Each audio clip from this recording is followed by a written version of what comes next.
Hello students, welcome to my YouTube channel Chemistry Buzz. Myself Ashish Bhaskar, senior chemistry faculty of chart group of institution. बस आज हम लोग start करेंगे new chapter that is the nitrogen family. बेटा हम लोग boron family and carbon family हम लोग फिनिश कर चुके हैं। Now comes nitrogen family. तो ये बच्चों हम लोग पहले आपको बता देते हैं कि बेटा जेई मेंस हो गया आपका, प्लस आपका जेई एडवांस हो गया, एज वेल एज आपका जो मेडिकल एग्जाम है नीट, ठीक है। इसके लिए बहुत ही इंपॉर्टेंट आपका लेक्चर रहेंगे नाइट्रोजन फैमिली के ऊपर। तो स्टार्ट करते हो तो नाइट्रोजन फैमिली में, तो इसमें बेटा वर्ड आपको दिख रहा है कि नाइट्रोजन फैमिली। इसके अंदर टोटल आपको कितने एलिमेंट मिलेंगे? आपको टोटल एलिमेंट मिलेंगे बच्चों 6, ठीक है। 6 कौन कौन से होंगे बच्चों, वो आपको बता देता हूँ। सबसे पहले बच्चों आपको मिलेगा नाइट्रोजन, नेक्स्ट आपको मिलेगा phosphorus, next is arsenic, antimony, bismuth. Last आपका एक जो एलिमेंट होगा this is called synthetic element, ठीक है। उसको हम लोग बोलते हैं सिंथेटिक एलिमेंट। मैनुएट रहता है, ठीक है, सिंथेटिक एलिमेंट है ना। और उसका बच्चों नाम आपका रहता है, अगर मैं इसकी शॉर्ट में बताऊं तो मोर देन 100 उसका एटॉमिक नंबर जाता है, मतलब अराउंड 115, ठीक है। तो यहाँ बच्चों हम लोग जो रूल्स होते हैं उसके अकॉर्डिंग लिखते हैं। इट इज़ ए UUNP, ठीक है। ये इसका नाम होता है। इसमें बताऊँ, यू का मतलब अन हो गया, फिर से स्मॉल यू है उसका मतलब भी अन, तो अन पेंटियम। पी का मतलब क्या होगा? पेंटियम, ठीक है। तो अन पेंटियम, ठीक है, ये इसका आपका नाम रहता है। लेकिन उस एलिमेंट के बारे में हम लोगों को पढ़ना नहीं है, क्योंकि वो रेडियो एक्टिव भी होता है और अनस्टेबल भी होता है नेचर के अंदर, और उसका जो परसेंटेज है या फिर उसकी जो प्रॉपर्टीज है वो रेडियो एक्टिविटी को शो करती हैं। तो हमारा जो नाइट्रोजन है, फॉस्फोरस है, आर्सेनिक है, एंटीमनी है, बिस्मथ है, कुछ इसके तरीके से प्रॉपर्टी होल्ड जनरली नहीं करता है, लेकिन उसका जो इलेक्ट्रॉनिक कॉन्फ़िगरेशन है वो इनसे मैच करता है, इसलिए उसको हम क्या करते हैं, इस फैमिली के अंदर रख लेते हैं। तो नाइट्रोजन के अंदर टोटल बेटा एलिमेंट कितने हो गए? 6 एलिमेंट आपके प्रेजेंट होंगे, ठीक है। ओके, फिर मैं बात करूंगा कि नाइट्रोजन जो फैमिली है उसको बेटा हम लोग 15th ग्रुप, या आपका ओल्ड मेथड है उसके अकॉर्डिंग हम लोग बोल सकते हैं 15th ग्रुप, या फिर 5th ए ग्रुप के नाम से भी हम लोग कॉल कर सकते हैं रोमन के अंदर, ठीक है। अच्छा, इसके बाद नेक्स्ट बच्चों हम बात करेंगे कि जो नाइट्रोजन फैमिली है, जो वर्ड है, ये वर्ड बच्चों एक्चुअली में क्या रिप्रेजेंट कर रहा है? फैमिली का मतलब क्या है? बहुत सारे इसमें एलिमेंट्स हैं, जो टोटल 6 एलिमेंट्स हैं, उन सब का जो कंपोजिशन है, जो मिक्सअप है, उसको हम लोग फैमिली बोलते हैं। तो सबके जो कॉम्बिनेशन है उसको बेटा हम लोग वर्ड यूज करते हैं, इट इज कॉल्ड पिनिकोजेंस, ठीक है। अब ये जो वर्ड आया कहाँ से बच्चों? From Greek word. Greek word देखो, ये सबके सब बच्चों क्या है, बहुत मतलब जब एलिमेंट की डिस्कवरी हो रही थी तो उसमें ग्रीक वर्ड की बहुत हेल्प ली गई थी, ठीक है। तो उन वर्ड से, उन वर्ड्स की जो प्रॉपर्टीज थी, है ना, उनकी प्रॉपर्टीज के बेस पे, और फिर ये एलिमेंट्स हैं, इन एलिमेंट्स की भी कुछ प्रॉपर्टीज थी, तो उनकी प्रॉपर्टी को मैच किया गया और उसके अकॉर्डिंग इनके नाम रखे गए हैं, ठीक है। तो ग्रीक वर्ड बच्चों एक आपका रहता है पिनकोनोइड्स। तो पिनकोनोइड्स का मतलब बच्चों होता है सफोकेशन, ठीक है। अब मतलब ऑब्वियसली जो नाइट्रोजन फैमिली के जो एलिमेंट्स हैं वो जनरली आपकी सफोकेशन प्रॉपर्टी को होल्ड करते हैं, है ना। तो इसलिए बच्चों यहाँ से पिनकोनोइड से आपका निकल के आता है पिनिकोजेंस, ठीक है। अच्छा, अब ये जो पिनिकोजेंस है, इसमें जो भी कंपाउंड आपको देखने को मिलेंगे, इस फैमिली के जो कंपाउंड्स होते हैं, तो ग्रीक वर्ड के अंदर बच्चों उसको हम बोलते हैं, दिस इज कॉल्ड पिनिकटाइड्स, ठीक है। पिनिकटाइड्स उनको हम लोग बोलते हैं, ठीक है, या फिर ऐसे बोल सकते हैं पिनकोनोइड्स भी बोल देते हैं, ठीक है। तो जो कंपाउंड्स आपके फॉर्म हो गए वो सबके सब बच्चों हम लोग इस नाम से कॉल कर सकते हैं, पिनिकटाइड से, या फिर हम पिनकोनोइड से हम कॉल कर सकते हैं। तो ये हो गया ग्रीक वर्ड के बारे में कि यहाँ से आपका नाइट्रोजन फैमिली है उसकी प्रॉपर्टी आपकी डिफाइन करी गई है, ठीक है, सफोकेशन प्रॉपर्टी। अच्छा, इसके बाद बात करते हैं कि हमारा जो एटमॉस्फेयर है नेचर के अंदर, हम बात करते हैं अर्थ क्रस्ट को लेके बात करते हैं, तो हमारे एटमॉस्फेयर के अंदर बच्चों 76 जो परसेंटेज है वो आपका नाइट्रोजन ही है, मतलब N2 गैस, ठीक है। 76% आपका है N2 गैस। जब हम बात करते हैं नाइट्रोजन फैमिली के अंदर, तो इसका इलेक्ट्रॉनिक कॉन्फ़िगरेशन क्या होगा, तो आपको पता चलना चाहिए। NH2 NP बन जब हुआ था, जब आपके NP ऑर्बिटल्स के अंदर जब सिंगल इलेक्ट्रॉन्स गया था तो बोरॉन फैमिली से बिलोंग किया था। जब 2 इलेक्ट्रॉन्स गए थे एनपी के अंदर तो आपके कार्बन फैमिली से बिलोंग किया था। जब 3 इलेक्ट्रॉन्स आपके मूव करेंगे तो नाइट्रोजन फैमिली से बिलोंग करेगा। जब आपके 4 इलेक्ट्रॉन्स मूव करेंगे तो फिर वो ऑक्सीजन फैमिली से बिलोंग करेगा। इसी तरीके से हम मूव करते हैं टुवर्ड्स इनर्ट गैसेस। तो यहाँ पे NH2NP3 का मतलब क्या है? इसका मतलब ये है कि NS ऑर्बिटल के अंदर कितने हैं? 2 इलेक्ट्रॉन्स हैं। NP ऑर्बिटल्स में कितने इलेक्ट्रॉन्स मिलेंगे? 3 इलेक्ट्रॉन्स मिलेंगे। क्या आपको समझ में आ पा रहा है? तो मतलब 2+3, इसलिए बेटा यहाँ पे टोटल आपको देखने को मिलते हैं 5 बैलेंस इलेक्ट्रॉन्स। लिखा है मैंने 5 इलेक्ट्रॉन्स इन बैलेंस शेल। इसलिए आपके 5 इलेक्ट्रॉन्स बैलेंस शेल मिलते हैं। मैंने यहाँ पे ऑर्बिटल को बनाने की कोशिश करी है। ये आपका NS है, यहाँ पे आपका NP है, ठीक है। स्मॉल n जो है वो आपका पीरियड नंबर है या फिर प्रिंसिपल क्वांटम नंबर है, ठीक है, ध्यान देना। तो बेटा NS के पास 2 इलेक्ट्रॉन्स है, तो मैंने यहाँ पे फिल कर दिया। भाई किसी भी एक ऑर्बिटल के अंदर मैक्सिमम 2 इलेक्ट्रॉन्स हम फिल कर सकते हैं, ठीक है। अच्छा, NP की तरफ मूव करेंगे तो देखो बच्चों, PX P/P मतलब NPX NP/NPZ, ठीक है। इस तरीके से आपको दिख गया है। अब यहाँ पर टोटल इलेक्ट्रॉन्स बच्चों कितने आ रहे हैं? NS के अंदर 2 है, NS ऑर्बिटल के अंदर, NP के अंदर 3 इलेक्ट्रॉन्स है, तो 2 + 3 मिला के आपके हो जाते हैं 5 इलेक्ट्रॉन्स आपकी बैलेंस शेल के अंदर। क्लियर हो गया? अच्छा, इसके बाद मैं बात करूंगा यहाँ पे, ये बेटा आपका ग्रुप 15 है। ग्रुप 15, अब क्वेश्चन है कि बेटा यहाँ पे कौन कौन से पीरियड आपको देखने को मिलते हैं, तो आंसर तो बच्चों ये होगा कि 2 से 7, बिकॉज बेटा नाइट्रोजन फैमिली आपके सेकेंड पीरियड का एलिमेंट है। अब नीचे मूव करोगे तो 3rd 4 5 6, और जो हम बात कर रहे थे बेटा रेडियोएक्टिव एलिमेंट के बारे में, है ना, इट इज ए अनपेंटियम, है ना, उसका एटॉमिक नंबर था 115। तो वो बेटा हमारे सिलेबस में नहीं है, इसको मैं उसको इंक्लूड यहाँ पे नहीं किया हूँ, लेकिन आपको मैंने बता दिया है, ठीक है। तो टोटल बच्चों हम जब बात करते हैं पीरियड के बारे में 2 to 6 आपको यहाँ पे देखने को हमारे सिलेबस में मिलेंगे। तो नाइट्रोजन बच्चों कहाँ से? सेकेंड पीरियड का एलिमेंट है। फॉस्फोरस आपके 3rd पीरियड का एलिमेंट है। आर्सेनिक 4th पीरियड का एलिमेंट, देन आपका 5th, नेक आपका 6th, ठीक है, बिस्मथ। अच्छा, इसके बाद बेटा मैं बात करूंगा KLMN, जो आपके सेल्स होते हैं, उन सेल्स के अकॉर्डिंग इलेक्ट्रॉनिक कॉन्फ़िगरेशन क्या होता है, हम लोग पढ़ते हैं इसको 10th क्लास के अंदर। तो यहाँ पे मैं डिस्कस करूंगा। देखो बच्चों, यहाँ पे टोटल 7 इलेक्ट्रॉन्स हैं, तो 2,5, यहाँ बच्चों 2,8,5, 2,8,18,5, नेक्स्ट बेटा आपका 2,8,18,18,5। इसी तरीके से बच्चों बिस्मथ पे भी हमें आपके इस तरीके से डिफाइन कर सकते हैं, इट इज 18 और सबसे लास्ट में 5 है। तो आप देख पा रहे होगे कि लास्ट जो आपकी बैलेंस सेल है, देखो यहाँ पे आपको 5 दिख रहा है, यहाँ भी 5 दिख रहा है, ये भी 5 है, ये भी 5 है। तो आपको पता चल रहा है कि सर सेल, अब इसी सेल जब मैं पूछता हूँ कि इलेक्ट्रॉन्स कहाँ एग्जैक्टली कहाँ प्रेजेंट होते हैं, तो आप बोलोगे ऑर्बिटल्स के अंदर। इलेक्ट्रॉन्स की पाए जाने का हाईएस्ट प्रोबेबिलिटी कहाँ होती है? Orbitals. 3 dimensional space is orbital.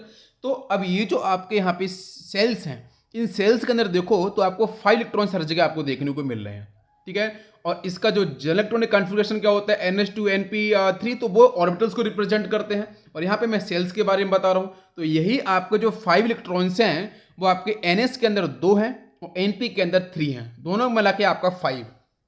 तो इसका मतलब जब मैं आपके इनर्ट गैस कॉन्फ़िगरेशन की बात करूंगा तो ये भी आपको मैं डिस्कस कर चुका हूँ बच्चों। जब मैं आपको पीरियड टेबल पढ़ा रहा था तो वहाँ पे सब कुछ डिस्कस किया है, ठीक है, हम लोग कैसे निकालते हैं। तो देखो बेटा, यहाँ पे आपका जो एटॉमिक नंबर कितना है? 7। तो आपको पता चलना चाहिए कि सेकेंड पीरियड का एलिमेंट है नाइट्रोजन, तो फर्स्ट पीरियड का नोबल गैस कौन सा है? हीलियम। हीलियम के पास बच्चों कितने इलेक्ट्रॉन्स प्रेजेंट होंगे? बताओ भाई। 2 इलेक्ट्रॉन्स प्रेजेंट होंगे। आपको समझ में आ पा रहा है? तो हीलियम बच्चों 2 इलेक्ट्रॉन्स को पूरी तरीके से स्टेबिलिटी शो करा देता है, बिकॉज ये इनर्ट गैसेस है, पूरी आपका 1s2 पूरी तरीके से स्टेबल है। तो वो हम कॉन्फ़िगरेशन यहाँ पे नहीं लिखेंगे, हम सिर्फ नोबल गैस लिखेंगे। तो मतलब जिस एलिमेंट, जो एलिमेंट का किसी भी एलिमेंट का अगर आपको इलेक्ट्रॉनिक कॉन्फ़िगरेशन लिखना है आपको with respect to inert gas, तो क्या करना है, जिस पीरियड से वो एलिमेंट बिलोंग कर रहा है उसके जस्ट एक ऊपर वाले पीरियड को उठा लेना, वहां से नोबल गैस को लेके आना, और बाकी जो इलेक्ट्रॉन्स आपको मिलेंगे बचेंगे। मतलब एटॉमिक नंबर यहाँ पे कितना था? 7। हीलियम कितना होता है? 2। तो 7 - 2 कर दो कितना? 5। तो 5 इलेक्ट्रॉन बचे हैं, 5 आपके यहाँ फिल हो जाएंगे। क्या आपको मेरी बात समझ में आ पा रही है? तो आपका ये सेकंड पीरियड का एलिमेंट, इसलिए n की वैल्यू यहाँ पे कितनी हो जाएगी? फॉर द नाइट्रोजन 2 हो जाएगी, तो 2h2 2p3। सेम प्रोसेस बच्चों फॉस्फोरस के लिए होगा। यहाँ पे नियोन आएगा, then argon, then krypton, then आपका जीनॉन।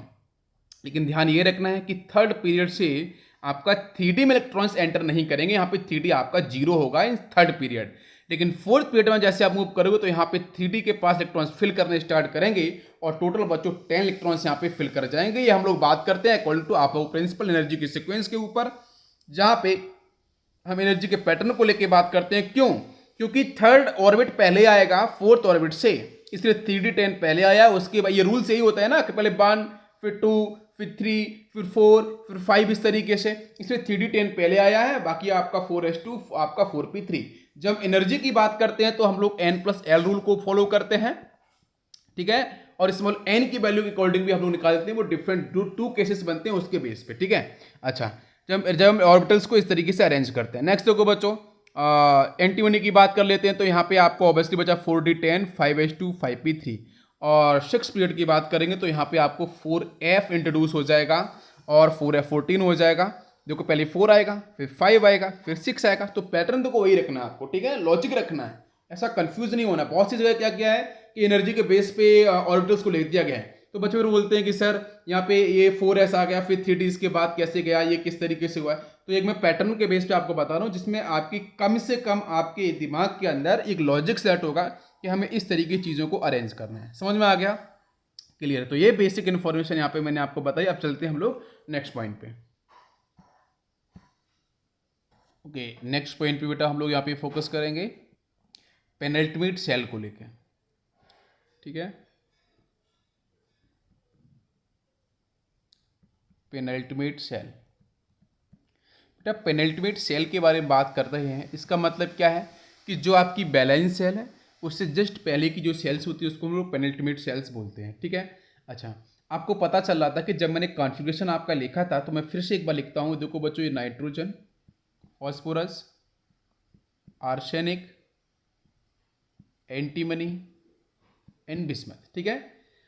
इसके बारे में बच्चों बात करते हैं। आपकी सिविल एटॉमिक नंबर था, मतलब सिविल इलेक्ट्रॉन्स, मतलब हम सेल्स में बेटा फिल करेंगे 2,5 है ना, K11 सेल की बात कर रहे हैं।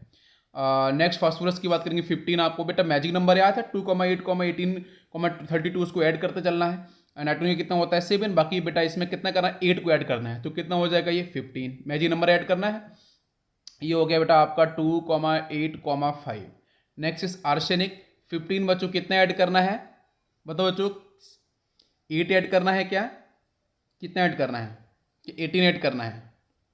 यस, ये आपका यहाँ पे 18 ऐड करेंगे तो कितना हो जाएगा, आप ऐड करके देख लो। 15 + 18 ये हो गया 3 और ये 3, बिल्कुल सही, 18 ऐड करना है आपको, राइट। होता ना, मैजिक नंबर में देता हूँ 2,8,8, 18, 32 हम लोग यहाँ से मूव कर रहे हैं, ठीक है। तो नेक्स्ट आपका ये हो जाएगा बच्चों यहाँ पे 33 इसका एटॉमिक नंबर, और ये फिल करना है तो सेल्स के अंदर 2,8, 18,5।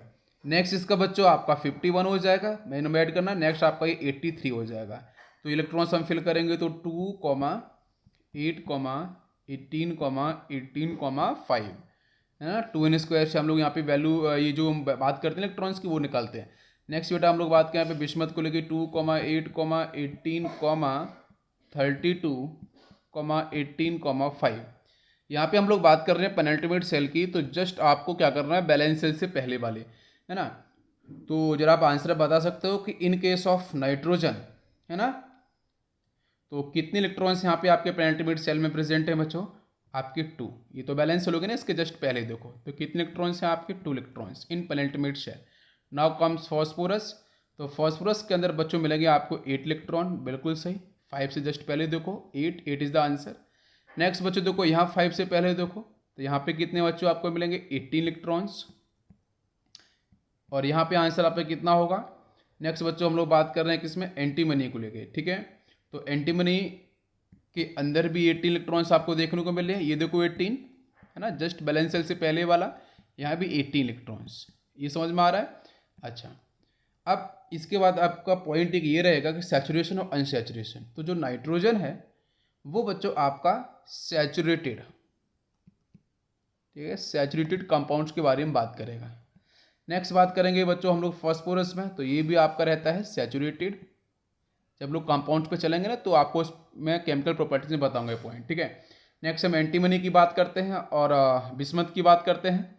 तो आर्सेनिक के बारे में बात कर लेते हैं एक बार। आर्सेनिक भी बेटा कैसा फॉर्म करेगा, सैचुरेटेड। बाकी ये जो दोनों हैं आपके एंटीमनी बिस्मथ, ये फॉर्म करते हैं अनसैचुरेटेड। अनसैचुरेटेड कंपाउंड्स के बारे में ये प्रॉपर्टी अपनी डिफाइन करते हैं, फॉर्म करते हैं, ठीक है। ये आपको थोड़ा सा समझ में यहाँ पे आना चाहिए। अच्छा, इसके बाद जब हम बात करते हैं यहाँ पे एक रूल्स बच्चों रहता है इलेक्ट्रॉनिक कॉन्फ़िगरेशन के अंदर बच्चों, हंट्स रूल, ठीक है, हंट्स रूल। तो जरा ध्यान से देखना, हंट्स रूल के बारे में यहाँ पे क्या लॉजिक सेट किया जाएगा। जब मैं इलेक्ट्रॉनिक कॉन्फ़िगरेशन की बात कर रहा हूँ, तो आपको क्या मिल रहा है बेटा, जनरल इलेक्ट्रॉनिक कॉन्फ़िगरेशन NH2 मिल रहा है, NP3 मिल रहा है। आपको क्या समझ में आ रहा है बेटा, S के पास में एक्सियल इलेक्ट्रॉन्स कितने, 2 जा रहे हैं, ठीक है। P के पास जा रहे हैं 3। तो जरा मैं फिर से फिल करके आपको दिखाता हूँ। ये देखो NS हो गया आपके 2 इलेक्ट्रॉन्स यहाँ पे। NP की तरफ अगर मैं बात करता हूँ तो 1, 2 और एक आपका 3। ये कैसा है बच्चों, NS कैसा है, फुली फिल्ड है। और एन पी कैसा है आपका, हाफ फील्ड है। तो आपको पता चलता है कि फुली फील्ड और हाफ फील्ड अगर यहाँ पे एक सीक्वेंस बन रहा है तो कहीं ना कहीं ये जो इलेक्ट्रॉनिक कॉन्फ़िगरेशन कैसा आ रहा है, स्टेबल कॉन्फ़िगरेशन आ रहा है। समझ में आ रहा है? ये भी यहाँ पे इन पर्टिकुलर नाइट्रोजन फैमिली के जो एलिमेंट्स हैं उनका जो कॉन्फ़िगरेशन है बेटा कैसा डिफाइन हो रहा है, स्टेबल कॉन्फ़िगरेशन डिफाइन हो रहा है। तो कहीं ना कहीं इनकी जो रिएक्टिविटी है वो कैसी होगी बच्चों, वो लेस हो जाएगी। ठीक है, तो रिएक्टिविटी लेस हो जाएगी, इसलिए बेटा हम लोग क्या करते हैं कि जो हमारा नाइट्रोजन है वो नोबल एलिमेंट, मतलब वो हम बात करेंगे कि nitrogen N triple bond and के बारे में, ये कैसे फॉर्म होता है, व्हाट इज द रीजन, ये लोन पेयर्स, ये सब मैं बताऊंगा। तो जो नाइट्रोजन आपका पहला एलिमेंट है बेटा, ये आपके लगभग नोबल गैस की प्रॉपर्टी होल्ड करता है, मतलब हाई टेम्परेचर पे ही ये रिएक्शन को परफॉर्म करेगा। ठीक है, पहली चीज तो ये समझ लो। तो हंसुल क्या कहता है, तो हंसुल बच्चों ये बोलता है कि जब भी आपका इलेक्ट्रॉनिक कॉन्फ़िगरेशन करते समय ऑर्बिटल्स के अंदर जब हम इलेक्ट्रॉन्स को फिल करते हैं, अगर आपके ऑर्बिटल्स हाफ फील्ड या फिर आपके फुली फील्ड इलेक्ट्रॉनिक कॉन्फ़िगरेशन करने के बाद हाफ फील्ड या आपके फुली फील्ड इलेक्ट्रॉनिक कॉन्फ़िगरेशन आपके देख रहे हैं तो स्टेबल कॉन्फ़िगरेशन हो रहा है, और इसके अकॉर्डिंग आपका यहाँ पे जो रिएक्टिविटी होगी वो रिएक्टिविटी कैसी हो जाएगी, लेस। तो हंसुल के अकॉर्डिंग हम लोगों ने बात कर ली, आपको समझ में आ गया होगा। तो eight normal condition, ordinary condition, आपका नाइट्रोजन बच्चों कैसा रहेगा, नोबल एलिमेंट की तरीके से बिहेव करेगा। क्लियर है? अब चलते हैं बच्चों हम लोग नेक्स्ट पॉइंट पे। लोग बात करेंगे यहाँ पे मेटलिक करेक्टर के बारे में। मेटलिक करेक्टर, ये जो नाइट्रोजन बच्चों फैमिली है, इसमें आपके जो एलिमेंट्स हैं nitrogen, phosphorus, arsenic, antimony, bismuth, इसमें से आपका नाइट्रोजन और फास्फोरस ये बच्चों आपके नॉन मेटलिक प्रॉपर्टी को होल्ड करते हैं। आर्सेनिक एंड एंटीमनी ये बेटा हम बोलते हैं सेमी मेटल्स। सेमी मेटल्स की प्रॉपर्टी को होल्ड करेंगे। सेमी मेटल्स को हम लोग मेटलॉइड भी बोलते हैं। ठीक है, मेटलॉइड्स। और लास्ट का जो एलिमेंट है बिस्मथ, ये बच्चों मेटल। और आपको मैंने पहले ही लॉजिक आपको डिस्कस किया है कि जो आपके सेमी मेटल्स हैं, ठीक है, और या आपके जो मेटलॉइड्स हैं, इनके ऊपर के एलिमेंट्स बच्चों कैसी प्रॉपर्टी होल्ड करते हैं, नॉन मेटलिक प्रॉपर्टी। इसका नीचे का जो एलिमेंट है वो आपकी मेटलिक प्रॉपर्टी को होल्ड करता है। ठीक है, तो ध्यान, मैंने आपको एक सिंपल सा ट्रेंड बताया था कि आप सेमी मेटल्स या मेटलॉइड को याद रखो, उन एलिमेंट्स को, ऊपर के एलिमेंट नॉन मेटल्स, नीचे वाले आपके मेटल्स। ठीक है, अच्छा, जब हम बात करते हैं टॉप टू बॉटम ट्रेवल करने को लेके, मतलब हम लोग टॉप टू बॉटम अगर ट्रेवल करेंगे ग्रुप के अंदर, तो जो मेटलिक करेक्टर है वो बच्चों इंक्रीज करता है। दिख रहा है आपको बेटा, पहले नॉन मेटल्स, फिर सेमी मेटल्स, फिर आपके मेटल्स। तो मेटलिक करेक्टर आपका इंक्रीज करेगा। What is the reason, reason क्या होगा बच्चों? तो रीजन आपका ये होगा कि जब हम टॉप टू बॉटम ट्रेवल कर रहे हैं तो साइज ऑफ एटम का साइज क्या हो रहा है, इंक्रीज कर रहा है। ये आपको समझ में आ रहा है? जब साइज ऑफ एटम इंक्रीज कर रहा है तो यहाँ पे जो shielding effect of inner electrons, हम बात कर रहे हैं shielding effect of inner electrons, ध्यान दो बच्चों, क्लियर है? यहाँ पे जो सील्डिंग इफेक्ट रहेगा इनर इलेक्ट्रॉन्स का, मतलब यहाँ पे आपको NS और NP ये आपको मिलेंगे बेटा इनर इलेक्ट्रॉन्स के अंदर स्टार्टिंग में। तो जब सील्डिंग इफेक्ट आपका यहाँ पे ऑब्वियसली आपका इफेक्टिव होगा इनर इलेक्ट्रॉन्स का, तो फिर यहाँ से इलेक्ट्रॉन्स का निकालना उतना ही डिफिकल्ट होगा। क्या आपको मेरी बात समझ में आ रही है? बताओ, जब हम बात कर रहे हैं टॉप टू बॉटम ट्रेवल कर रहे हैं, तो टॉप टू बॉटम ट्रेवल करने पे ऊपर के एलिमेंट हैं उनका जो सील्डिंग इफेक्ट है इन इलेक्ट्रॉन्स का, वो कहीं ना कहीं क्या हो रहा है, वो आपका इंक्रीज कर रहा है।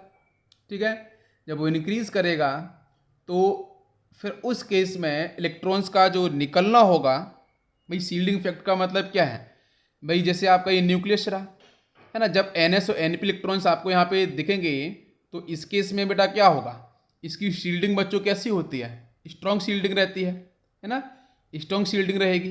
तो इस केस में इलेक्ट्रॉन्स का निकलना थोड़ा डिफिकल्ट हो जाएगा, तो इसलिए बच्चों ये क्या है आपके नॉन मेटल्स हैं।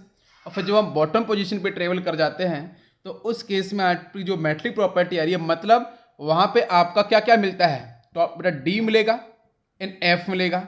तो D and F आपके ऑर्बिटल्स या आपके सबसेल्स मिलने से वहाँ पे प्रॉब्लम क्या हो जाएगी, प्रॉब्लम ये हो जाएगी, इनकी शील्डिंग बच्चों कैसी होती है D and F की, वीक होती है, आपको पता है, डिफ्यूज बिगर साइज के होते हैं। तो वीक शील्डिंग होने की वजह से बच्चों यहाँ से इलेक्ट्रॉन्स का निकलना उतना ही ईजी हो जाएगा। क्या आपको बात समझ में आ रही है? भाई स्टार्टिंग के जो एलिमेंट हैं वो नॉन मेटेलिक प्रॉपर्टी को होल्ड कर रहे हैं, मतलब वहाँ पे आपके इनर इलेक्ट्रॉन्स कौन से NS और NP मिलेंगे।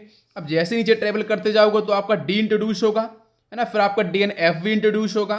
जैसे आर्सेनिक, एंटीमनी और बिस्मथ की बात करेंगे तो बिस्मथ तो वैसे भी आपको DNF देखने को मिल जाता है ना, आर्सेनिक के अंदर भी आपको डी देखने को मिलता है। तो DNF ऑर्बिटल्स आने से यहाँ पे आपका वीक शील्डिंग हो जाएगा, जिसकी वजह से बाहर के इलेक्ट्रॉन्स निकलना बहुत ही आसान हो जाएंगे। इसलिए बच्चों नीचे के एलिमेंट क्या है, वो कहीं ना कहीं आपकी मेटलिक प्रॉपर्टी को होल्ड करते हैं, चाहे आर्सेनिक की बात करो, चाहे एंटीमनी की बात करो, बिस्मथ की बात करो, ठीक है।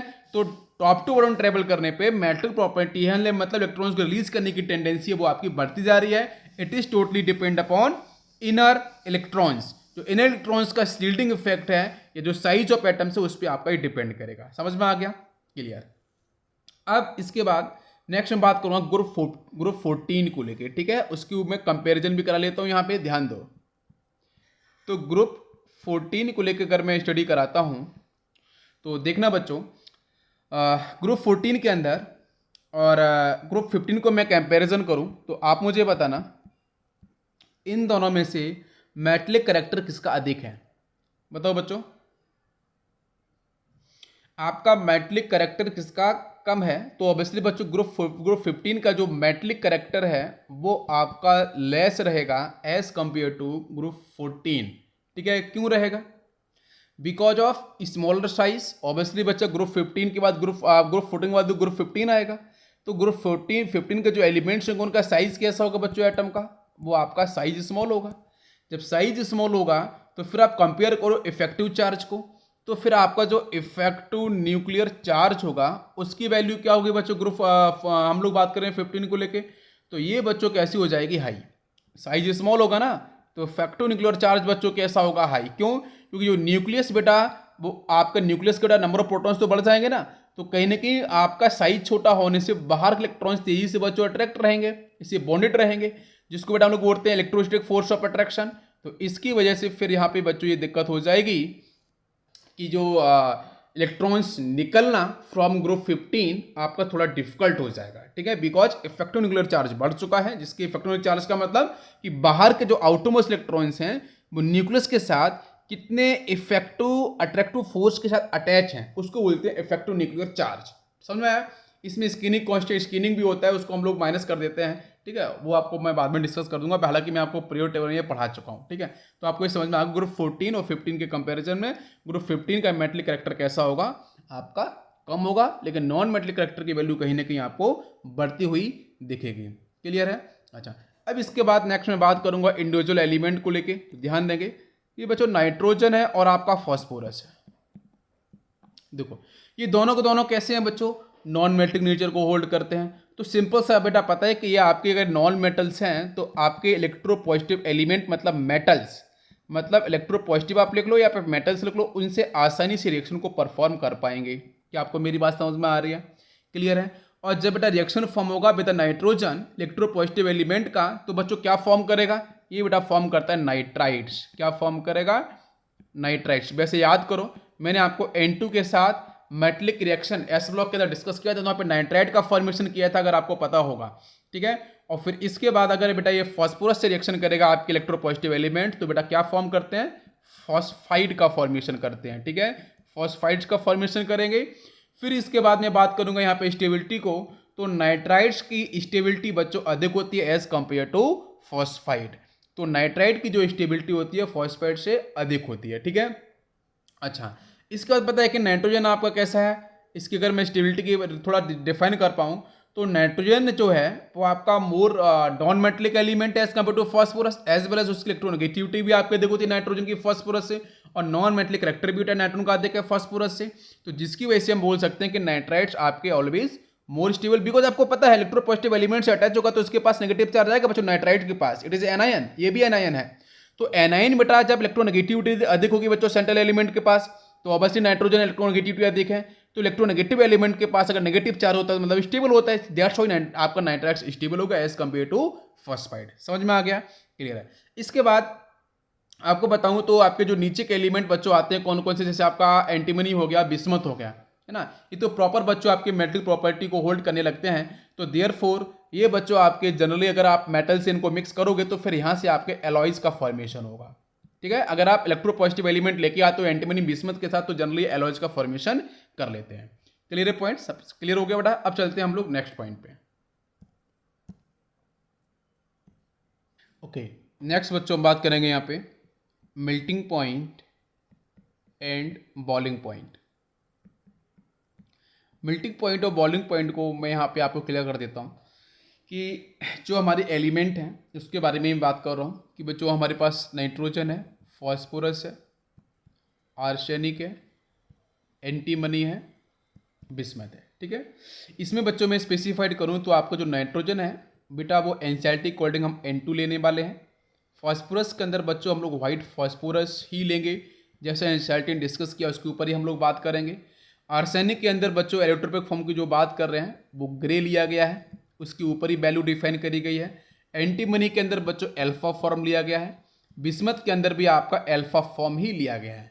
ठीक है, तो मेल्टिंग पॉइंट और बॉइलिंग पॉइंट जो डिफाइन किया गया है वो इन पर्टिकुलर फॉर्म का डिफाइन किया गया है। ठीक है, अच्छा अब जनरल ट्रेंड पे चलते हैं। तो जनरली आपका जो मेल्टिंग पॉइंट है वो जो क्या करेगा आपके इन फैमिलीज़ के लिए इंक्रीज करेगा। जब आप टॉप टू बॉटम अगर ट्रेवल कर रहे हो, टॉप टू बॉटम जाने पे मेल्टिंग पॉइंट की जो वैल्यू है वो क्या करेगी आपकी, इंक्रीज करेगी। ठीक है, नाइट्रोजन टू एंटीमनी हम बिस्मथ के लेके पूरी बात कर सकते हैं तो जनरली बेटा क्या होगा, इंक्रीज करेगा। लेकिन अब मैं स्पेसिफिकेशन पे चलूंगा, ध्यान देना कि अगर मैं नाइट्रोजन से मूव करूं आर्सेनिक तक, ध्यान दो, अगर मैं मूव कर रहा हूं नाइट्रोजन टू आर्सेनिक तो ये वैल्यू बच्चों क्या होती है, इंक्रीज करेगी। और फिर सेकेंड पॉइंट की बात करूं तो आर्सेनिक के बाद अगर आप बात करोगे मतलब आर्सेनिक से लेके बिस्मथ तक अगर आप मूव करोगे तो फिर ये वैल्यू क्या होती है आपकी, अचानक से डिक्रीज करने लगती है। यहाँ पे आपकी इंक्रीज करती है और यहाँ पे फिर आपकी ये डिक्रीज करती है मेल्टिंग पॉइंट की वैल्यू। ठीक है, और फिर यहाँ पे अभी क्वेश्चन ये बनता है कि मैं बताना चाहूँगा आपको पहले ऑक्सीडेशन स्टेट के बारे में भी थोड़ा सा यहाँ पे कि आपका जो नाइट्रोजन है वो बच्चों +5 ऑक्सीडेशन और +3, मतलब अगर मैं कोवैलेंसी की बात करूँ तो नाइट्रोजन जो आपका है वो प्लस मतलब कोवैलेंसी की बात कर रहा हूँ 5 और 3 दोनों ही शो करता है, लेकिन इसमें से बेटा जो 5 वाला है वो आपका कैसा है, मोस्ट स्टेबल है। ठीक है, और जैसे आप नीचे की तरफ ट्रेवल करते जाओगे टुवार्ड्स बिस्मथ तो यहाँ पे इनर्ट पेयर इफेक्ट काम करता है। तो इनर्ट पेयर इफेक्ट की वजह से यहाँ पे बिस्मथ बेटा +3, हम कोवैलेंसी की बात कर रहे हैं 5, तो इन दोनों में से स्टेबल बच्चों कौन सा होगा आपका, +3 जो होगा वो स्टेबल होगा एज कंपेयर टू 5। ठीक है, ये आपको ध्यान रखना है इनर्ट पेयर इफेक्ट को। अच्छा, तो अब मैं नेक्स्ट में कंटिन्यू करूंगा कि जो lower value of bismuth and antimony, ठीक है, वो आर्सेनिक से भी कम आपका क्यों है। मतलब आप समझ सकते हो कि यहाँ पे आपका जो लास्ट के एलिमेंट आपको जो देखने को मिल रहे हैं बिस्मथ और आपका एंटीमनी, ये दोनों, ठीक है, इसकी वैल्यू आर्सेनिक से भी कम आपकी क्यों होती है। तो इसके पीछे बच्चों रीजन होता है इसमें कि कोवैलेंट बॉन्ड को लेकर। ठीक है, तो नीचे के एलिमेंट वहाँ पर इनर्ट इफेक्ट काम करेगा तो वहाँ पे आपको जो बॉन्डिंग मिलेगी जनरली स्टेबिलिटी अकॉर्डिंग तो 3 कोवैलेंट बॉन्ड ही वो फॉर्म कर सकते हैं। नीचे के एलिमेंट क्या 5 कोवैलेंट बॉन्ड का फॉर्मेशन कर सकते हैं, तो वो आंसर आपका होगा क्रॉस। 5 फॉर्म नहीं करेंगे बिकॉज यहाँ पे इनर्ट पेयर इफेक्ट काम करता है, जिसकी वजह से यहाँ पे आपके 3 कोवैलेंट बॉन्ड ही फॉर्म करेंगे। ठीक है, अच्छा, तो ये 3 कोवैलेंट बॉन्ड फॉर्म करने की वजह से यहाँ पे जो आपका जो फोर्स ऑफ अट्रैक्शन होगा वो आपका वीक हो जाएगा। तो फोर्स ऑफ अट्रैक्शन आपके एटम्स के बीच में वीक होगा, मतलब हम लोग स्टडी कर रहे हैं सॉलिड स्टेट को, बिकॉज आपका ये मेल्टिंग पॉइंट है। तो मेल्टिंग पॉइंट मतलब it is defined for the solid, है ना, सॉलिड को मेल्ट करना है। ठीक है, तो सॉलिड स्टेट को लेके हम लोग बात कर रहे हैं, तो कहीं ना कहीं आपके जो मॉलिक्यूल्स हैं उसके बीच में आपका फोर्स ऑफ अट्रैक्शन कम क्यों होगा, बिकॉज वहाँ पे 3 कोवैलेंट बॉन्ड बनेंगे। तो मॉलिक्यूल्स में फोर्स ऑफ अट्रैक्शन की वैल्यू आपकी डिक्रीज हो चुकी है इन सॉलिड स्टेट, तो दैट्स वाई इसका जो आपका मेल्टिंग पॉइंट है वो आपका डिक्रीज कर जाएगा। ठीक है, लेकिन फिर भी जब बात करते हैं हम बिस्मथ को लेके, तो बिस्मथ और एंटीमनी को लेकर अगर बात करोगे तो बिस्मथ का आपका जो साइज है वो कैसा है, अधिक हो जाता है एज कंपेयर टू एंटीमनी। ठीक है, रिलेटिवली हम बात कर रहे हैं, ऐसा क्यों, because of weaker attractive force between their atoms in solid state. ठीक है, तो जो फोर्स ऑफ अट्रैक्शन की बात कर रहे हैं वो आपका हो जाता है वीक ठीक है।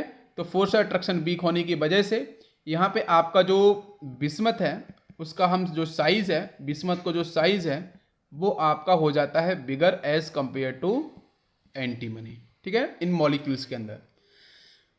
इसके बाद जब बॉइलिंग, ये तो आपका मेल्टिंग पॉइंट हो गया है। अब बॉइलिंग पॉइंट की बात कर लेते हैं। तो बॉइलिंग पॉइंट का आपका ट्रेंड क्या होगा, तो इसमें बहुत एक्सेप्शनल पॉइंट आपके नहीं है ना। तो इसमें जो पॉइंट मैंने बता दिया कि अगर आप मूव करो नाइट्रोजन से आर्सेनिक तक तो आपकी वैल्यू क्या करेगी, मेल्टिंग पॉइंट की इंक्रीज करेगी। फिर आपकी आर्सेनिक से नीचे मूव करोगे तो फिर डिक्रीज करेगी। रीजन आपको मैंने यहाँ पे बता दिया है, इफेक्टिव चार्ज और बॉन्डिंग के बेस पे। इसके बाद जब हम बॉइलिंग पॉइंट को लेट कर रहे हैं तो बॉइलिंग पॉइंट के अंदर आंसर क्या बनेगा, तो बॉइलिंग पॉइंट बच्चों इंक्रीज करता है आपका नाइट्रोजन टू एंटीमनी, ठीक है। नाइट्रोजन टू एंटीमनी अगर आप मूव कर रहे हो तो बॉइलिंग पॉइंट की वैल्यू क्या होगी, आपकी इंक्रीज करेगी।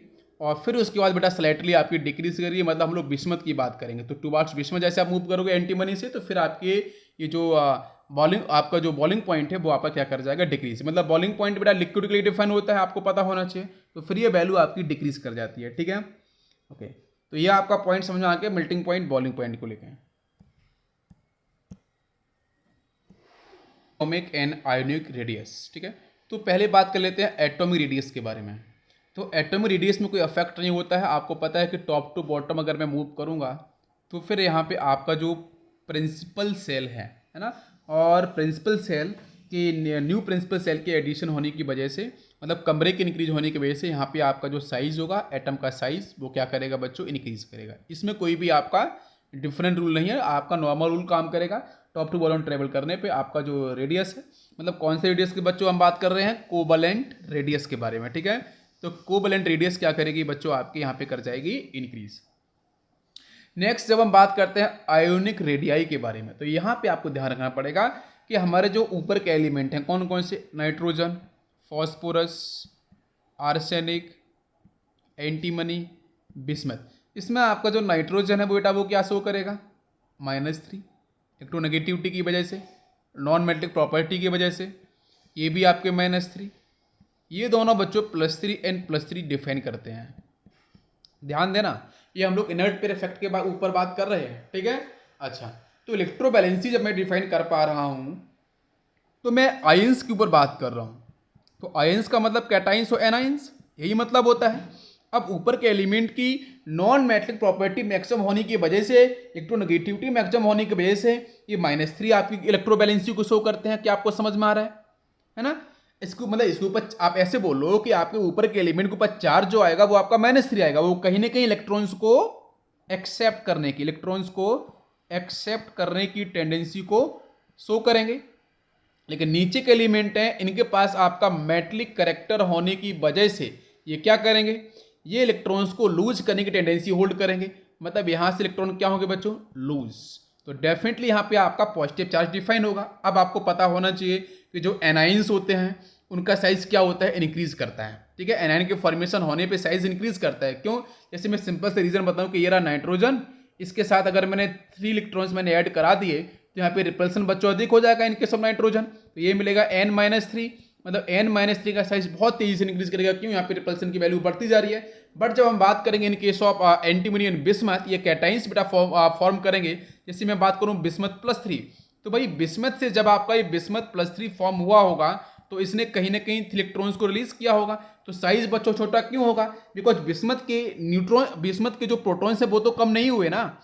तो प्रोटॉन्स बच्चों क्या करेंगे, आपके अधिकतम मैक्सिमम फोर्स ऑफ अट्रैक्शन को डिफाइन करेंगे फिर जो बचे हुए इलेक्ट्रॉन्स के साथ। क्या आपको बात समझ में आ पा रही है इतनी, बिल्कुल। अब देखो यहाँ पे हम बात करेंगे आयोनिक रेडियस को लेके। तो जो आपका नाइट्रोजन है उसका आपका जो आयोनिक रेडियस रहता है बच्चों वो रहता है 1.32। हम लोग बात कर रहे हैं -3 को लेके, ठीक है, ऑक्सीडेशन नंबर को लेके।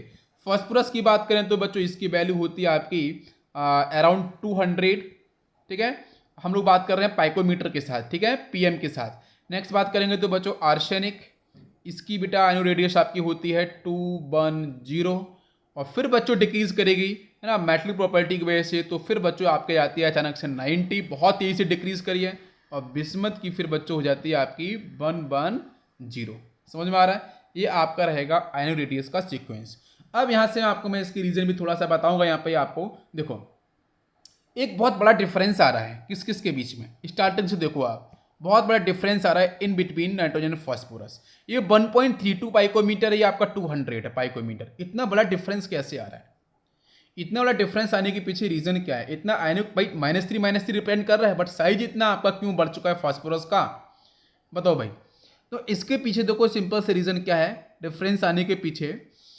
इसमें आपका जो नाइट्रोजन है, ठीक है, और जो फास्फोरस है, तो फास्फोरस के साथ क्या रहेगा? आपका मोर effective shielding of 2s and 2p orbital. In case of phosphorus 2s and 2p हम कंपेयर करें नाइट्रोजन के साथ भी 2s एंड 2p, ध्यान देना है ना। हालांकि फास्फोरस की तरफ बात करोगे तो यहाँ से आपको 2s तो नहीं मिलेगा, यहाँ से 3s मिलेगा, ये आपको 3s और यहाँ से भी आपको ये 3p, लेकिन इसके पहले तो आपको 2s 2p देखने को मिलेंगे इन केस ऑफ फास्फोरस। तो यहाँ पे हम लोग जो बात करते हैं कि ये जो आपका डिफरेंस इसलिए हुआ है because of high due to more effective shielding of 2s and 2p orbitals in phosphorus. Phosphorus में 2s और 2p ऑर्बिटल्स की शील्डिंग आपकी अधिक हो जाती है एज कंपेयर टू नाइट्रोजन। तो फिर उस केस में यहाँ पे आपका जो साइज होगा, जो डिफरेंस आ रहा है ना, वो डिफरेंस साइज के बीच में था, तो इसलिए आपका साइज यहाँ पे क्या होगा, इतना आपका इंक्रीज कर जाएगा। ठीक है, समझ में आया? अच्छा, इसके बाद में नाइट्रोजन फास्फोरस की बात करूँ तो बच्चों यहाँ पे मिलेगा एनाइन आपको M-3 जैसा, इस तरीके से देखने को आपको मिल जाएगा। ठीक है, अच्छा, नीचे जब बात करेंगे हम एंटीमनी और बिस्मथ को लेके, तो वहां पे आपको जो जो आपको आयन मिलेगा वो कैटायन के फेज में मिलेगा, वो मिलेगा M+3। ठीक, अच्छा, तो फिर आपको पता है नीचे के जो कैटायन है उसका साइज तो ऑब्वियसली आपका डिक्रीज करेगा, बाकी आपका यहाँ पे इस तरीके से इंक्रीज किया है। तो जो कभी अगर क्वेश्चन बनता है कि नाइट्रोजन फास्फोरस इतना बड़ा डिफरेंस क्यों आया, तो आप आंसर पे सही टिक करना 2s और 2p, है ना। ये जो आपके ऑर्बिटल्स हैं, है ना, इन ऑर्बिटल्स को लेके आपको डिफाइन करना है, बाकी इसमें और ऐसा डिफिकल्ट आपको कुछ भी नहीं मिलेगा। अब बेटा हम लोग बात करेंगे यहाँ पे वॉल्यूम एंड डेंसिटी को लेके। ठीक है, तो वॉल्यूम और डेंसिटी को लेके मैं यहीं पे आपको क्लियर कर देता हूँ, ध्यान देना। Yes, atomic volume and density.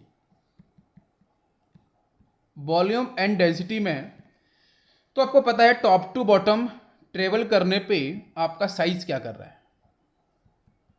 Size increase कर रहा है। अब साइज के इंक्रीज करने से जो एटम का वॉल्यूम होगा, ठीक है, एटॉमिक वॉल्यूम होगा, वो भी क्या करेगा? इंक्रीज करेगा। ठीक है, तो वॉल्यूम आपका इंक्रीज करेगा टॉप टू बॉटम ट्रेवल करने पे नाइट्रोजन फैमिली। इसके बाद नेक्स्ट पॉइंट की तरफ बात कर लेते हैं। जब मैं एटॉमिक मास को लेके बात करूंगा, साइज को लेके बात किया था तो मैंने वॉल्यूम को रिलेट कर दिया। अब एटॉमिक मास की बात करूंगा तो टॉप टू बॉटम ट्रेवल करने पे एटॉमिक मास की वैल्यू क्या होती है बच्चों? इंक्रीज करती है। अगर एटॉमिक मास की वैल्यू इंक्रीज करेगी तो एटॉमिक वॉल्यूम भी तो इंक्रीज करेगा, क्योंकि साइज भी तो बढ़ रहा है। तो मतलब टॉप टू बॉटम जाने पे आपका मास हो गया, चाहे आपका एटम का वॉल्यूम होगा, दोनों के दोनों क्या करेंगे? आपके इंक्रीज करेंगे। ठीक है, अच्छा, अब डेंसिटी पे आते हैं। फिर डेंसिटी क्या होगी? तो डेंसिटी इज इक्वल टू होता है मास बाई वॉल्यूम, ये आपको पता है। अब इन दोनों में से डोमिनेंट कौन करता है? ये इंपॉर्टेंट पॉइंट है। तो आपको ध्यान रखना, जो मास है वो आपका ओवर पावर करता है। मास होगा, मास आपका ओवर पावर करता है एज कंपेयर टू वॉल्यूम। तो मास अगर ओवर पावर करेगा टॉप टू बॉटम जाने पे, तो ऑब्वियसली कि mass is directly proportional to density. तो फिर आपका यहाँ पे जो आंसर बन जाएगा कि आपका जो मास अगर इंक्रीज किया टॉप टू बॉटम जाने पे, तो डेंसिटी की वैल्यू भी क्या होगी? Increase. But keep in mind कि वॉल्यूम और मास के रिस्पेक्ट में आपका जो मास है उसकी जो प्रायोरिटी है वो ज़्यादा रहेगी as compare to volume. Clear है? क्योंकि इलेक्ट्रॉन्स की वैल्यू आप जब बात करते हैं तो इलेक्ट्रॉन आपके इंक्रीज करते हैं अचानक से तेजी से। मैजिक नंबर आपको पता है 2, 8, 8, 18, 18, 32, इसलिए इलेक्ट्रॉन्स एकदम से इतने बढ़ते हैं, तो मास की वैल्यू तेजी से बढ़ती है एज कंपेयर टू वॉल्यूम। तो डेंसिटी विल इंक्रीज। अगर वॉल्यूम इंक्रीज करेगा तो फिर आपका इन्वर्सली प्रोपोर्शनल हो जाएगा, तो फिर ऐसा आंसर आपका नहीं बनेगा। ये समझ में आ गया? इसके बाद नेक्स्ट पॉइंट के बारे में बात करेंगे हम लोग, आयोनाइजेशन एनर्जी के ऊपर। क्लियर है? आयोनाइजेशन एनर्जी को लेकर। ठीक है, तो आयोनाइजेशन एनर्जी के अंदर हम लोग बच्चों क्या करते हैं, पहले वो देख लो। बेटा ये न्यूक्लियस है, इसके आसपास बेटा इस तरीके से आपके ऑर्बिट्स प्रेजेंट हैं, ऑर्बिटल्स आपके यहाँ पे मिलेंगे। तो यहाँ से आपका जो इलेक्ट्रॉन है बेटा फोर्स ऑफ अट्रैक्शन से अटैच होगा। तो फिर इसको बच्चों इनफाइनाइट पे शिफ्ट करने के लिए, मतलब 2 to 3 सेंटीमीटर पे ले जाने के लिए आपको यहाँ पे एनर्जी को सप्लाई करना पड़ेगा। जब एनर्जी को सप्लाई करते हो तो फिर इलेक्ट्रॉन्स बाहर जाएगा, तो फिर न्यूक्लियर बेटा इस एटम के पास चार्ज कैसा आएगा, पॉजिटिव चार्ज आ जाएगा। समझ में आ रहा है? तो यही बच्चों बोलते हैं आयोनाइजेशन एनर्जी। तो इनके सब आयोनाइजेशन एनर्जी, हम एनर्जी को सप्लाई करते हैं आउटरमोस्ट इलेक्ट्रॉन्स को इनफाइनाइट पे ले जाने के लिए। क्वेश्चन ये है कि ग्रुप 15 के अंदर आयोनाइजेशन एनर्जी का सीक्वेंस और ट्रेंड क्या बनेगा। तो इसके अंदर बच्चों आपको मैं सिंपल से बताऊं तो इलेक्ट्रॉनिक कॉन्फ़िगरेशन आप उठा के देख लेना। इलेक्ट्रॉनिक कॉन्फ़िगरेशन बच्चों इसका क्या आ रहा था, NH2 is completely fully filled, NP पे जाता हूं तो वो 3 होते हैं, मतलब ये हाफ फील्ड। तो इसका जो कॉन्फ़िगरेशन है वो कैसा है, स्टेबल कॉन्फ़िगरेशन। जब इसका कॉन्फ़िगरेशन आपका स्टेबल है तो फिर आप बताओ आंसर क्या होगा। मतलब जब स्टेबल कॉन्फ़िगरेशन फिर इलेक्ट्रॉन्स का निकलना काफ़ी मुश्किल हो जाएगा ना, तो आप एनर्जी सप्लाई करोगे तो अधिक एनर्जी सप्लाई करनी पड़ेगी, लोअर एनर्जी सप्लाई करने से इलेक्ट्रॉन्स बाहर जाएगा ही नहीं, है ना, क्योंकि आपका स्टेबल कॉन्फ़िगरेशन है। तो फिर इसकी वजह से इसकी जो आयोनाइजेशन एंथैल्पी और एनर्जी की जो वैल्यू होती है वो कैसी होती है बच्चों, हाई होती है in case of nitrogen family. अच्छा, जब मैं बात करूंगा ग्रुप 14 को लेके तो आपको पता चलना चाहिए ग्रुप 15 का आयोनाइजेशन एनर्जी हाई होती है एज कंपेयर टू ग्रुप 14। क्यों? बिकॉज ग्रुप 15 के पास एक तो स्टेबल कॉन्फ़िगरेशन है, दूसरा साइज स्मॉल है, और तीसरा पॉइंट आपका हायर इफेक्टिव न्यूक्लियर चार्ज भी है। ठीक है, इसकी वजह से बेटा ग्रुप 15 का जो आयोनाइजेशन एनर्जी की वैल्यू होती है 14 से क्या होती है, अधिक होती है। ये आपको ध्यान रखना है, ग्रुप 14 से ग्रुप 15 की आयोनाइजेशन एनर्जी वैल्यू हाई होती है। तीनों ही रीजन को ध्यान रखना है। पहला आपका stable electronic configuration, second point size बहुत छोटा है एटम का, तीसरा पॉइंट आपका हायर इफेक्टिव न्यूक्लियर चार्ज है। क्लियर हो गया? अच्छा, अब मैं बात करूंगा कि सर मैं टॉप टू बॉटम अगर मैं ट्रेवल करना चाहूँ तो फिर आंसर क्या बनेगा। तो टॉप टू बॉटम ट्रेवल करने पे आपका जो फर्स्ट आयोनाइजेशन एनर्जी है, मतलब IE फर्स्ट, ये जो एनर्जी फर्स्ट आयोनाइजेशन एनर्जी की वैल्यू क्या करती है बच्चों, डिक्रीज करती है। क्या करती है? डिक्रीज। क्यों? क्योंकि लास्ट वाले एलिमेंट तो मेटल्स हैं, वो आसानी से इलेक्ट्रॉन्स देना चाहेंगे, उनका नेचर ही ऐसा है। तो फिर वहाँ पे बेटा आपको कम एनर्जी सप्लाई करने पे ही वो आसानी से आयोनाइज हो जाएंगे। तो इसलिए आयोनाइजेशन एनर्जी फर्स्ट की वैल्यू क्या होती है और टॉप टू बॉटम जाने पे आपकी डिक्रीज करती है। समझ में आ पा रहा है? क्लियर है? इसी के बाद बेटा हम वो बात करते हैं I2 भी यहाँ पे डिफाइन कर लेते हैं। क्यों? क्योंकि 3 इलेक्ट्रॉन्स बच्चों जा सकते हैं ना NP से। तो I2 की बात कर लो, I3 की बात कर लो। अगर मैं कॉन्सिक्यूटिव बात करूं I1, I2, I3, तो आपको पता चलेगा कि IE3 की जो वैल्यू होगी वो सबसे हाई होती है। क्यों? क्योंकि भाई साहब 3 इलेक्ट्रॉन्स का निकालना बहुत डिफिकल्ट हो जाता है। तो IE3 की वैल्यू हमेशा हाई होगी as compare to IE2 and IE1। तो ये आपको ट्रेंड को थोड़ा सा ध्यान रखना है। क्लियर? इसके बाद नेक्स्ट अगर एक क्वेश्चन यहाँ से और बनता है कि जिसको मैं आपको बता पाऊँ, ध्यान देना कि अगर एक दो एलिमेंट के बीच में कंपैरिजन भी करने को आता है, ध्यान देना। जैसे आपका ये नाइट्रोजन हो गया, फास्फोरस हो गया, आर्सेनिक हो गया, एंटीमनी हो गया, बिस्मथ हो गया। ठीक है? अच्छा, अब नाइट्रोजन और फास्फोरस को आप जरा ध्यान से देखना। तो यहाँ पे आपकी जो फर्स्ट आयोनाइजेशन एनर्जी के बारे में आपको मैं बता पाऊँ तो दोनों में से हाई वैल्यू किसकी होती है।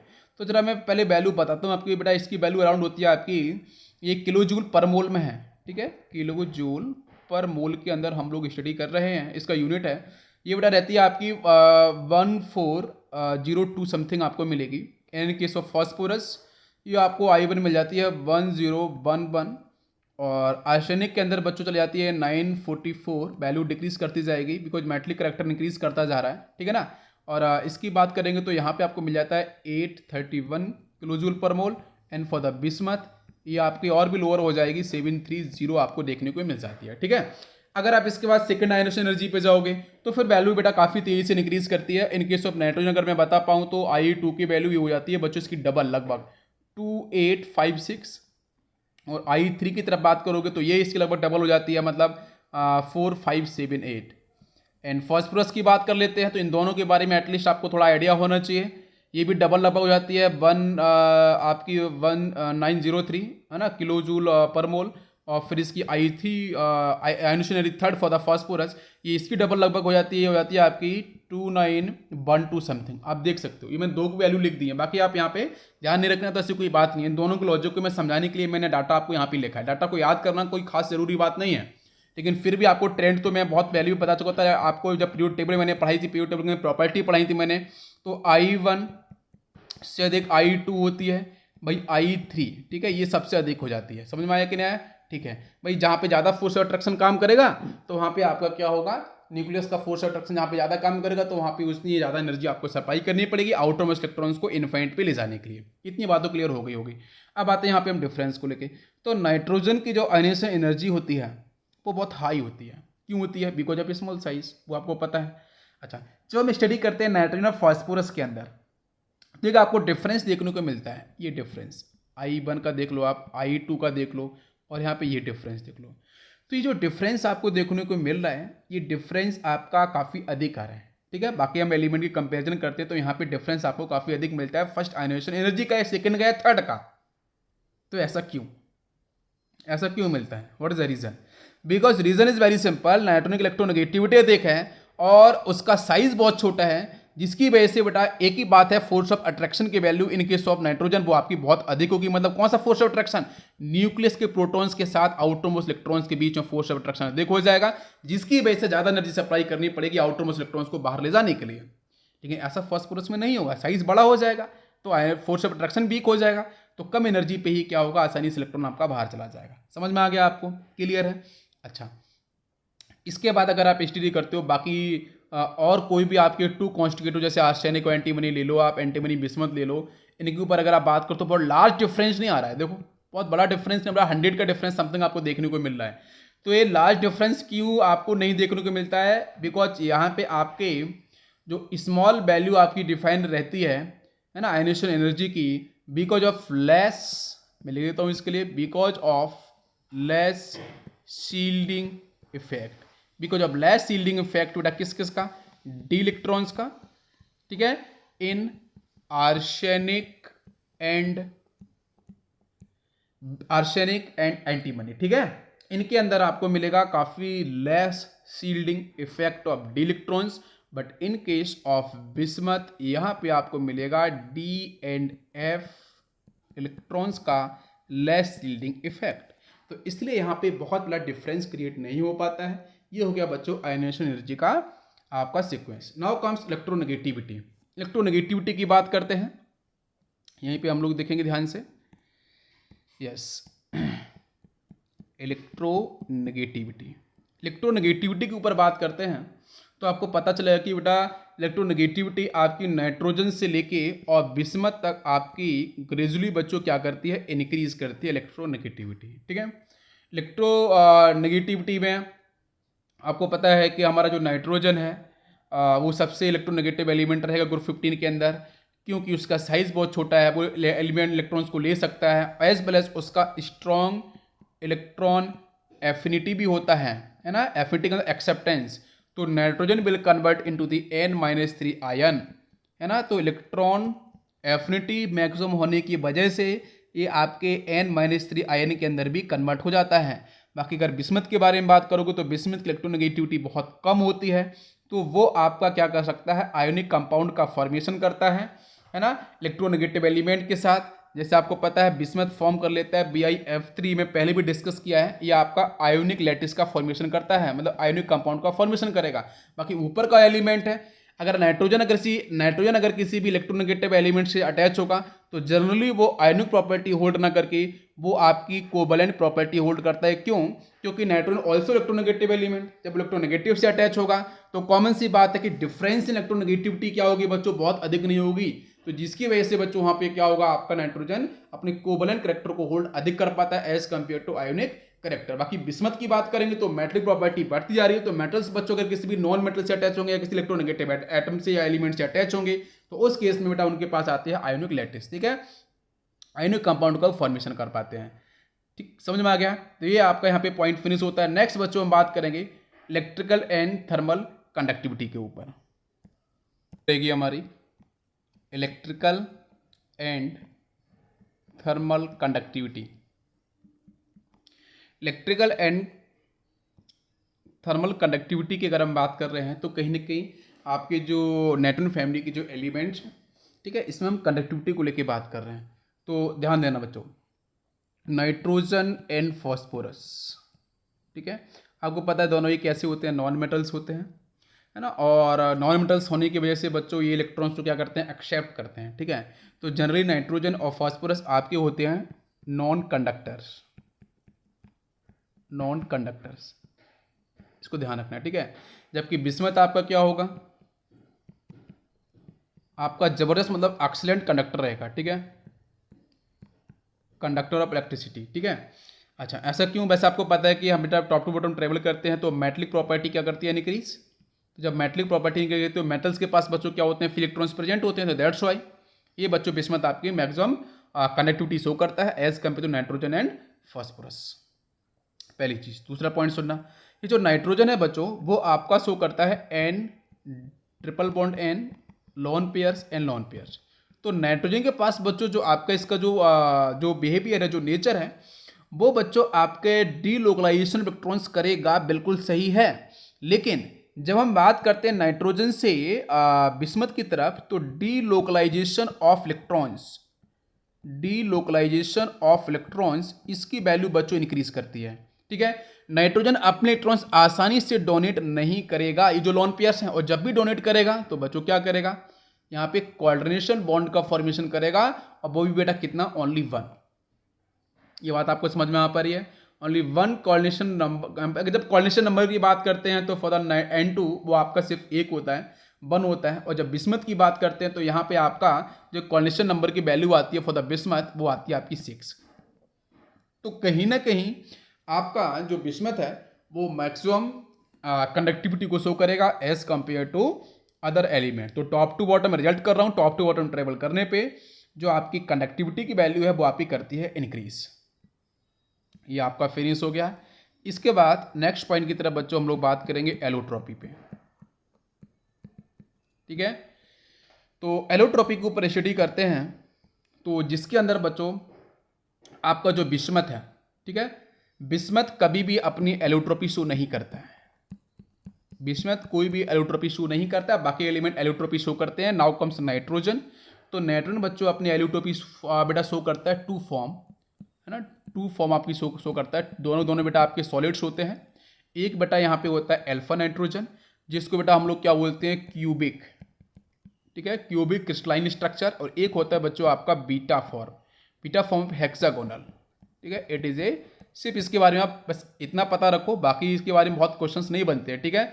ये क्यूबिक फॉर्म बच्चों ये आपको एक्चुअली में क्रिस्टलाइन स्ट्रक्चर को डिफाइन करता है, और हेक्सागोनल भी क्रिस्टलाइन स्ट्रक्चर को ही डिफाइन करेगा। ये बीटा, ये आपका अल्फा, दोनों क्लियर है। इसके बाद बच्चों मैं बात करूंगा फॉस्फोरस। तो फॉस्फोरस बच्चों आपके एलोट्रोपिक फॉर्म को रिप्रेजेंट करता है, और यहाँ बच्चों फॉर्म होती है आपकी, एक व्हाइट होती है, नेक्स्ट रेड, नेक्स्ट आपका स्केरलेट, ठीक है, एल्फा ब्लैक, ठीक है, बीटा ब्लैक एंड वायलेट, ठीक है। तो ये आपके कुछ फॉर्म को ये रिप्रेजेंट करता है, ये आपको मैंने बता दिया। जिसमें से इसमें हम लोग रेड और वायलेट दो थोड़ी सी इंपॉर्टेंट होते हैं। रेड और आपका जो वायलेट आपका जो फॉस्फोरस है, उसको बेटा हम लोग बोलते हैं हेट्रोफ फॉस्फोरस, ठीक है। अच्छा, इसके बाद आते हैं नेक्स्ट बच्चों आर्सेनिक की तरफ। तो ये क्या, इसके बेटा एलोट्रोपिक फॉर्म कौन कौन से हो सकते हैं। तो आर्सेनिक बेटा आपका एग्जिस्ट करता है ग्रे एलोट्रोप में, allotropic form. Next is yellow, next is black, ठीक है, ये इसकी एलोट्रोपिक फॉर्म है, ये आपको ध्यान रखनी है। बाकी आपके एंटीमनी की बात करते हैं, तो एंटीमनी की भी आपकी 3 फॉर्म रहती हैं। एंटीमनी के बारे में मैं आपको डिस्कस कर देता हूँ। एंटीमनी की भी बच्चों आपकी 3 फॉर्म रहेंगी। एक बच्चों येलो फॉर्म होती है, एक ब्लैक फॉर्म होती है, एक आपकी एक्सप्लोजिव फॉर्म होती है, ठीक है। तो ये 3 आपकी ये फॉर्म होती है। बाकी एलोट्रोपिक के बारे में थोड़ा सा आपको यहाँ पे ध्यान रखना है। इसके बाद नेक्स्ट पॉइंट की तरफ हम लोग स्टडी करते हैं बेटा कैटनेशन पे।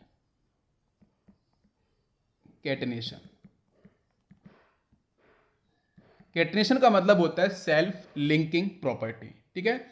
एक एलिमेंट अपने जैसे ही अदर एलिमेंट से अटैच हो जाए उसको बोलते हैं हम लोग कैटनेशन। कार्बन की कैटनेशन बहुत अधिक हो जाती है, ठीक है। जब कैटनेशन के बारे में हम लोग स्टडी कर रहे हैं तो आपका नाइट्रोजन, फॉस्फोरस, आर्सेनिक, ठीक है, इन तीनों को लेके तो ये अपने कैटनेशन की पावर टेंडेंसी को डिफाइन करते हैं। बट ग्रुप 14 के कंपैरिजन, बिकॉज ये ग्रुप 15 के एलिमेंट हैं, तो ग्रुप 14 के कंपैरिजन में इनकी कैटनेशन बच्चों कैसी होती है, लेस होती है, ठीक है। ग्रुप 14 मतलब कार्बन फैमिली। इसको हम एक्सप्लेन करते हैं कैटनेशन को on the basis of their bond energy. Bond energy के बेस पे हम सब कैटनेशन को डिफाइन करते हैं। जिससे ध्यान देना बेटा, carbon single bond carbon, nitrogen single bond nitrogen, phosphorus single bond phosphorus, arsenic single bond arsenic, इसमें बेटा आपकी कार्बन सिंगल बॉन्ड कार्बन या आपको जो बॉन्ड मिल रहा है, इस बॉन्ड की जो bond energy in kilo joule per mole कितनी होती है, ये होती है something 345.6 kilo joule per mole. And for the nitrogen single bond, nitrogen की बॉन्ड की बेटा एनर्जी अप्रॉक्सीमेट होती है आपकी 167 किलो जूल पर मोल। इसकी बच्चों होती है 201 और इसके लिए आर्सेनिक के लिए होती है 146 किलो जूल पर मोल, ठीक है ना। अच्छा, अब जब मैं यहाँ पे अगर मैं order of tendency for catalysis की बात करूँ तो आंसर क्या होगा, सबसे अधिक बच्चों हो जाएगा आपका यहाँ पे कार्बन सिंगल बॉन्ड कार्बन, फिर आपका हो जाएगा फास्फोरस सिंगल बॉन्ड फास्फोरस, फिर होगा नाइट्रोजन सिंगल बॉन्ड नाइट्रोजन और सबसे कम होगा आपका आर्सेनिक सिंगल बॉन्ड आर्सेनिक। ये जो मैंने सीक्वेंस लिखा है this is actually the tendency for catenation, tendency for catenation. Tendency for catenation के ऊपर बेटा क्वेश्चंस पूछा गया प्रीवियस ईयर के अंदर, इसलिए आपको इस पॉइंट को आपको ध्यान रखना है, ठीक है। अच्छा, तो बॉन्ड एनर्जी के बेस पे हम लोग यहाँ पे डिफाइन करते हैं और जिसकी वजह से बेटा ये जो कार्बन सिंगल बॉन्ड कार्बन है ये अपनी मैक्सिमम कैटनेशन पावर को होल्ड करेगा, मतलब जिसके पास बॉन्ड एनर्जी मैक्सिमम होगी ऑब्वियसली वो आपकी उतनी कैटनेशन पावर को मैक्सिमम डिफाइन करेगा। नेक्स्ट अगर मैं बात करता हूँ नाइट्रोजन और फास्फोरस, अगर इस फैमिली को लेकर अगर आप आते हो तो नाइट्रोजन और फास्फोरस बेटा बहुत ही पुअर टेंडेंसी शो करता है कैटनेशन के लिए, ठीक है। और अगर आपको पता है कि नाइट्रोजन तो मैक्सिमम कितनी कैटनेशन शो करता है, मतलब आपका कितने आपके नाइट्रोजन एटम अटैच हो सकते हैं एक साथ, तो इसका आंसर क्या होगा।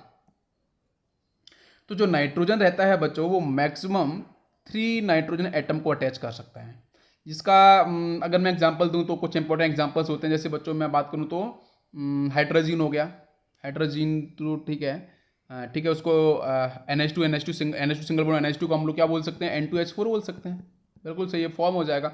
मतलब यहाँ पे आपको ठीक है बिल्कुल सही, यहाँ पे आपको कितना मिलेगा कैटनेशन बेटा 2, ठीक है। जैसे अगर मैं आप बात करूँ 3 के लिए तो आपको मिलेगा सपोज मैंने N3-1, यस बिल्कुल सही, यहाँ पे आपको कितनी मिली कैटनेशन 3 मिल रही है। लेकिन जब मैं फास्फोरस की तरफ अगर ट्रेवल करता हूँ तो बेटा नाइट्रोजन तो बेटा पता है 3 मैक्सिमम शो करेगा, ध्यान रखना, ठीक है, ये दोनों कंपाउंड को ध्यान रखना। नेक्स्ट बेटा फास्फोरस की अगर मैं बात करता हूँ तो यहाँ बच्चों आपको मिलेगा जैसे P2H4 देखने को मिल जाता है, यस, यहाँ पे आपको 2 का कोवैलेंसी दिखेगी, ओके। बाकी और अगर कंपाउंड की तरफ मैं बात करूँ तो वहाँ पे आपका फास्फोरस रिंग की फॉर्म में भी देखने को मिल जाता है, तो फिर वहाँ पे इसकी जो कैटनेशन है वो आपका 4 भी होता है, 5 भी होता है, इस तरीके से आपका 6 भी आपका डिफाइन होता है। उनको आप ज्वाइन कर सकते हैं फास्फोरस को, तो इस तरीके से भी देखने को मिलता है। तो फास्फोरस की मैक्सिमम 6 होती है, but in case of nitrogen तो आंसर कैटनेशन कितना होगा आपका 3 होगा। और जब भी कभी सीक्वेंस निकालने को आए तो सीक्वेंस बेटा हमेशा बॉन्ड एनर्जी के बेस पे ही आपको डिफाइन करना है कैटनेशन को, क्लियर ये पॉइंट, यस। इसके बाद बात करेंगे बेटा हम लोग एटोमिसिटी के ऊपर।